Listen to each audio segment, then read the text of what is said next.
Hello everyone, welcome to my channel Law School. In the last class I discussed the meaning of preamble, the contents and the history of preamble. And in this class, continuing our discussion further, I will take up two questions relating to preamble. First is whether preamble is a part of Indian constitution or not, and second, can preamble be amended or not. And in relation to these two questions, we will discuss in brief two cases, Re Berubari case of 1960 and Keshavanand Bharati's case. So let's start. So first of all, we are going to discuss Re Berubari case. So we will firstly discuss the facts of Re Berubari case of 1960. It was an 8 judges bench case. It was used as a reference under Article 143 Clause 1 of the Indian Constitution, and it was on the implementation of Indo-Pakistan Agreement related to Berubari Union. तो री Berubari case 8 जजेस bench का case था. इसको refer कर दिया गया था प्रेसिडेंट द्वारा सुप्रीम कोर्ट के एडवाइस के लिए, एंड इसमें जो फैक्ट्स इन्वॉल्व थे वो था इंडिया और पाकिस्तान के बीच में डिवीज़न बेरूबरी यूनियन का. सबसे पहले हम लोग इसका फैक्ट्स देखेंगे, इसके क्या फैक्ट्स इन्वॉल्व थे. क्या हुआ कि जब इंडियन इंडिपेंडेंस एक्ट पास हुआ 1947 में, तो उस एक्ट में स्पेसिफिकली मेंशन था कि कुछ टेरिटरीज़ पाकिस्तान के पास चली जाएंगी, कुछ टेरिटरीज़ इंडिया के पास रह जाएगी. तो अब कौन सी टेरिटरी पाकिस्तान के पास जाएगी, कौन सी नहीं जाएगी, कितनी इंडिया के पास रहेगी, तो इस काम को करने के लिए इंचार्ज को अपॉइंट किया गया फॉर डिमार्केटिंग बाउंड्री, और वो इंचार्ज थे सर रैडक्लिफ. सर रैडक्लिफ को बाहर से बुलाया गया कि सर आप आइए और बाउंड्रीज़ को डिवाइड कर दीजिए इंडिया और पाकिस्तान के बीच में. Now Sir Radcliffe was very new to the geography of India. उन्हें कुछ नहीं पता था कि इंडिया में कैसे क्या होता है, क्या ज्योग्राफी है, क्या एरियाज़ हैं, कितना कहाँ होता है, तो उन्हें कुछ ज़्यादा जानकारी तो नहीं थी. He adopted a very peculiar method of demarcating boundary. पहले तो उन्होंने क्या किया, मैप उठा लिया और मैप में जितनी जितनी बाउंड्रीज मार्क करते गए.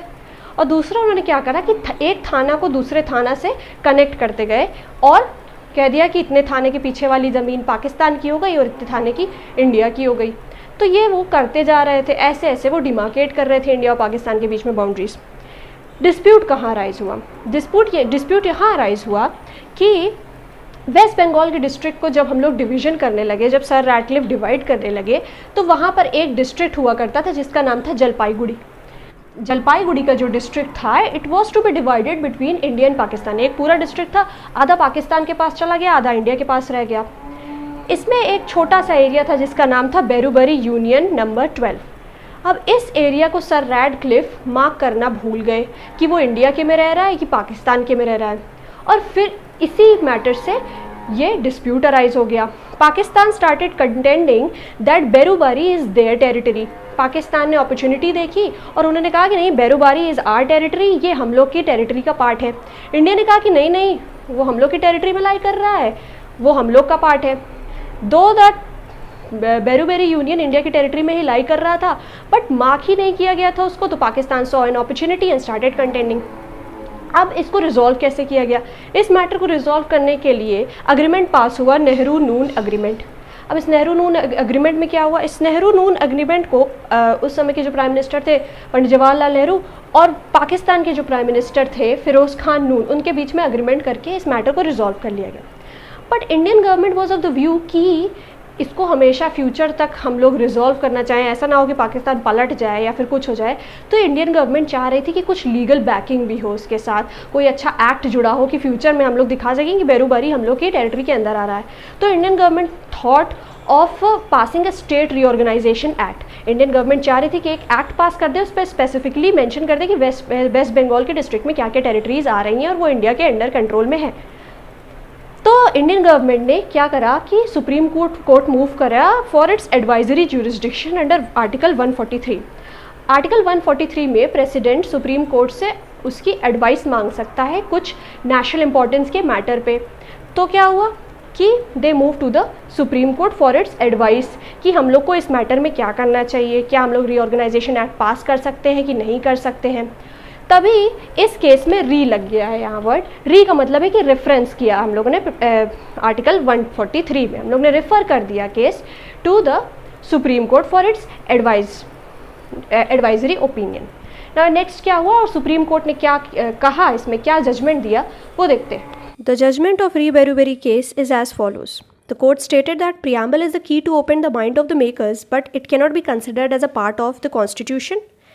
Secondly, the court observed that it is not enforceable in the court of law. And third, it was observed that the preamble cannot be amended as it is not the part of Indian constitution. Now we will see the judgment of the case. तो इस case में क्या हुआ, firstly कि India और पाकिस्तान ने ये decide किया, इंडिया ने डिसाइड किया to give legal backing to the Nehru Noon agreement. They decided that we should pass a state reorganisation act. वो चाह रहे थे कि स्टेट रीऑर्गेनाइजेशन एक्ट पास करके they would define the boundaries of West Bengal. But state reorganisation act जो पास होता है वो अंडर आर्टिकल 3 पास होता है. आर्टिकल 3 में आप नाम दे सकते हैं, इंक्रीज़ कर सकते हैं, डिमिनिश कर सकते हैं area of any new state. तो आप जो अपने कंट्री के अंदर जो जितने स्टेट हैं उनका एरिया डिक्रीज़ कर सकते हैं, इंक्रीज़ कर सकते हैं, you can change the name, boundary सब ऑल्टर कर सकते हैं. सो जजमेंट क्या दिया गया इस केस में, जो सुप्रीम कोर्ट को एडवाइजरी ज्यूरिसडिक्शन मांगा गया था 143 के अंदर आर्टिकल, तो सुप्रीम कोर्ट ने कहा कि there can be an internal readjustment. Article 3 में there can be internal readjustment of the boundaries of the states. उन्होंने कहा कि कंट्री के अंदर, इंडिया के अंदर जितने भी स्टेट्स हैं उनका अगर इंटरनली हम रीएडजस्टमेंट करें तब कर सकते हैं. But there can not be any cession of territory.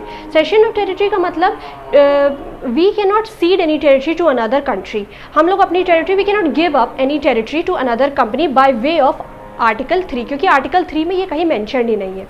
Supreme court ने फर्दर ये कहा कि in order to cede a territory to another nation और another country, it can only be done by a formal amendment under article 368.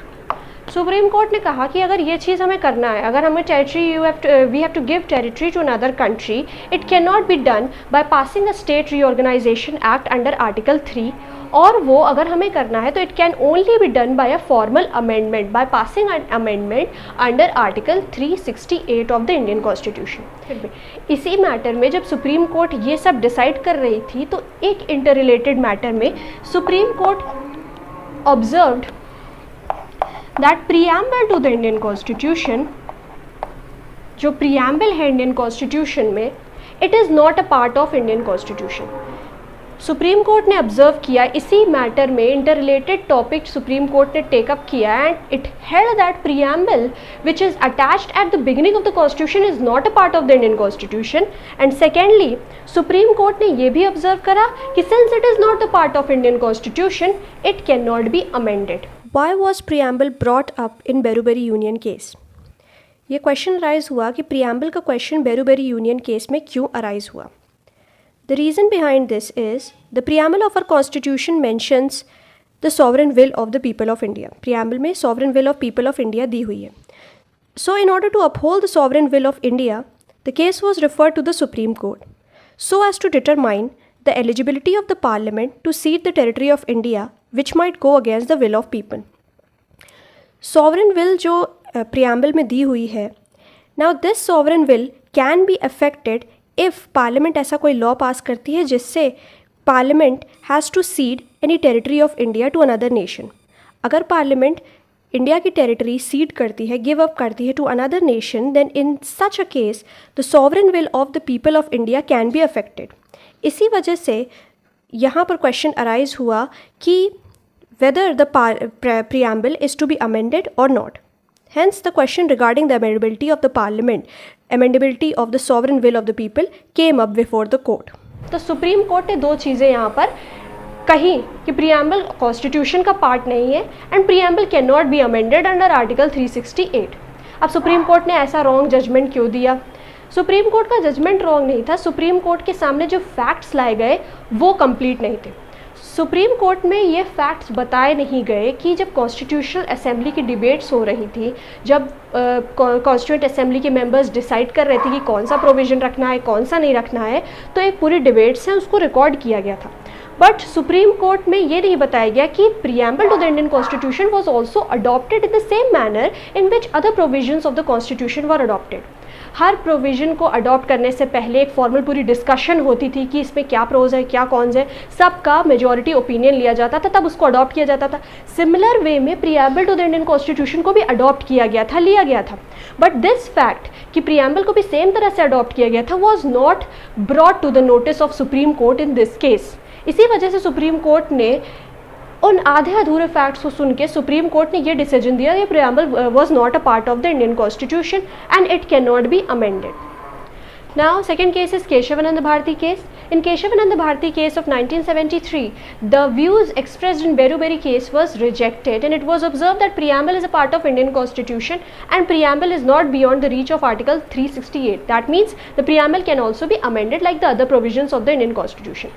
अब ये view कैसे लिया गया? ये व्यू इस तरह से लिया गया कि तो पिछले केस में पूरे फैक्ट्स कोर्ट के सामने लाए नहीं गए थे। पिछले केस में ये नहीं बताया गया था कि कॉन्स्टिट्यूएंट असेंबली डिबेट्स में preamble was also adopted like other provisions of the Indian Constitution. But इस केस में ये particular set of facts were brought before the notice of the court and therefore court observed that the preamble is part of constitution and can be amended. However, this amending power जो दी गई है यहाँ पर preamble की is limited.